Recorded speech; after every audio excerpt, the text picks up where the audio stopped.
नमस्कार दोस्तों, स्वागत है आपका हमारे चैनल पर। आज हम बात करने वाले हैं उन अपडेट की या उन नियम की जो 1 अप्रैल 2025 के बाद बदलने वाले हैं और उनका सीधा असर आपकी जेब पर पड़ने वाला है, क्योंकि सारी की सारी चीज़ें रुपए पैसे से संबंधित है। तो चलिए बात करते हैं उन 5 अपडेट्स की। पहली अपडेट ये है या कहिए पहला नियम ये है कि जो एटीएम विड्रॉल चार्जेज़ हैं, एटीएम ट्रांजैक्शन चार्जेज़ हैं, किसी भी एटीएम से पैसे निकलवाने के, इंक्वायरी करने के, वो बढ़ने वाले हैं 1 अप्रैल 2025 से। अगला है आरआरबी स्कीम को लेकर, ये बैंकों से संबंधित है।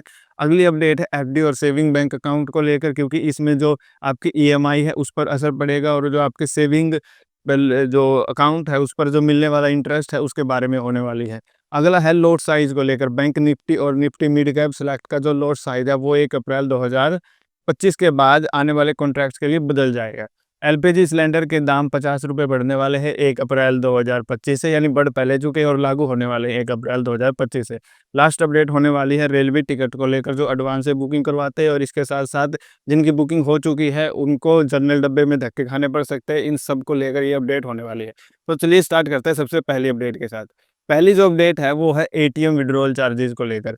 अगर आप किसी दूसरे बैंक के एटीएम से, लेट्स से आपके पास एसबीआई कार्ड है या एसबीआई का एटीएम कार्ड है और आप पीएनबी के एटीएम कार्ड से क्या करते हैं, बैलेंस इंक्वायरी करते हैं। बैलेंस इंक्वायरी के साथ साथ आप ट्रांजैक्शन करते हैं, यानी पैसे निकलवाते हैं। तो आपको हर दूसरे बैंक के अंदर, मान लीजिए एसबीआई के बैंक से आप अगर पीएनबी में करते हैं तो आपको क्या मिलती है, फ्री ट्रांजैक्शन लिमिट मिलती है हर महीने की।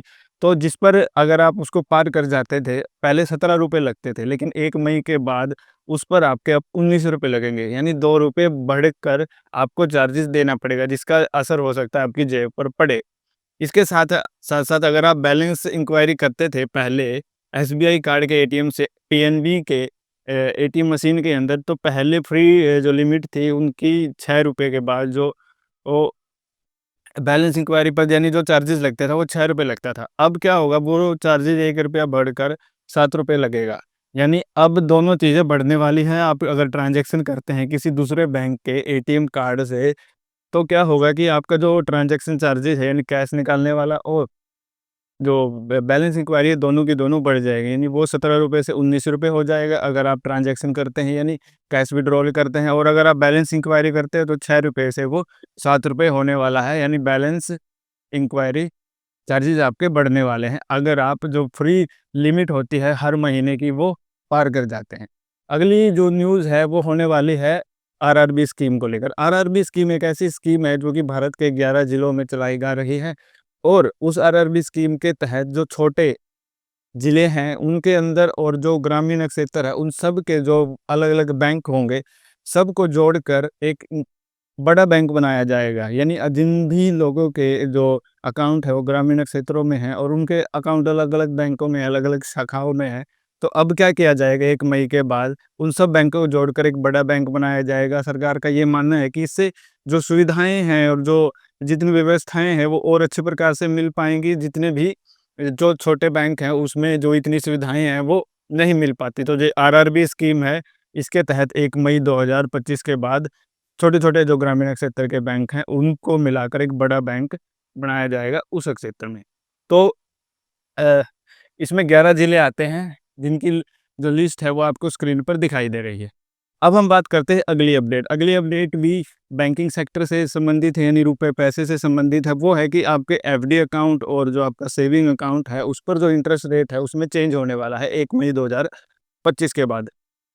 आरबीआई यानी रिज़र्व बैंक ऑफ इंडिया ने जो रेपो रेट्स हैं उनको 25 बेसिस पॉइंट के हिसाब से 2 बार कम कर दिया है। यानी टोटल अगर देखा जाए तो 50 बेसिस पॉइंट की रेपो रेट्स कम हो चुकी हैं। जिसका असर क्या होगा कि अगर आप लोन लेते हैं तो जो उसकी ईएमआई होगी आने वाले समय में वो सस्ती होने वाली है और हो सकता है कि 1 मई 2025 के बाद बहुत सारे बैंक जो लोन के ऊपर इंटरेस्ट रेट है उसको कम कर दे। दूसरा, जो सेविंग अकाउंट और जो एफडी के ऊपर जो आपको ब्याज मिलता था, सेविंग अकाउंट होता था और जो फिक्स डिपॉजिट होता था उस पर आपको जो भी ब्याज मिलता था उसमें भी अब हो सकता है इंटरेस्ट रेट में कटौती आ जाए।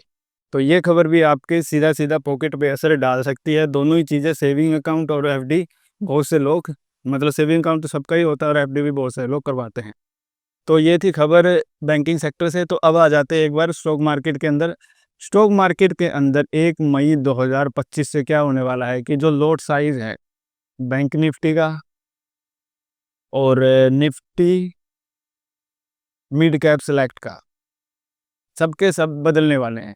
1 मई से डायरेक्ट नहीं बदलेंगे। 1 मई से जो नया कॉन्ट्रैक्ट खुला, यानी जब 24 अप्रैल जो मंथली एक्सपायरी थी सभी इंडेक्सेस की, उसके बाद जो 1 मई के बाद जो भी कॉन्ट्रैक्ट खुले, यानी जो मई के कॉन्ट्रैक्ट है, वहाँ पर बैंक निफ्टी का जो लॉट साइज है जुलाई वाले कॉन्ट्रैक्ट के लिए, वो 30 शेयर से बढ़ाकर 35 शेयर कर दिया जाएगा। और निफ्टी मिड कैप सेलेक्ट का जो फिलहाल 120 चल रहा है, वो 120 से बढ़ाकर 140 शेयर कर दिए जाएंगे एक सिंगल लॉट के लिए। यानी जो जुलाई वाला कॉन्ट्रैक्ट होगा उसमें आप अभी भी देख सकते हैं अपने डीमैट अकाउंट में जाके कि जहां पर जो 120 है जुलाई वाले के लिए, वो 140 हो चुका है निफ्टी मिड कैप सेलेक्ट के लिए, और बैंक निफ्टी के लिए वो 35 शेयर हो चुका है जुलाई वाले कॉन्ट्रैक्ट के लिए। तो ये थी स्टॉक मार्केट से संबंधित अपडेट। अब हम बात कर लेते हैं जो सिंपल अपडेट है, या कहे कि उसका भी असर आपकी जेब पर ही पड़ सकता है। वो है कि एलपीजी सिलेंडर्स के दाम जो 50 रुपये बढ़ाए गए थे, वो कब से लागू होने, वो लागू होने हैं 1 मई 2025 से। 1 मई 2025 से जो एलपीजी सिलेंडर्स हैं, यानी जो भी डोमेस्टिक सिलेंडर्स हैं, घरेलू उपयोग में काम आते हैं, उन पर 50 रुपये और ऐड कर दिए जाएंगे, जिससे क्या है, जो प्राइजेज हैं वो बढ़ जाएंगे। अभी जो प्राइस चल रहा है उसमें 50 रुपये की बढ़ोतरी की गई थी, लेकिन उसको लागू नहीं किया गया था। उसको 1 मई 2025 से अगले महीने, जो कि अभी आने वाला 1 दिन बाद, उससे लागू कर दिया जाएगा। अगली लास्ट जो अपडेट है वो है रेलवे को लेकर।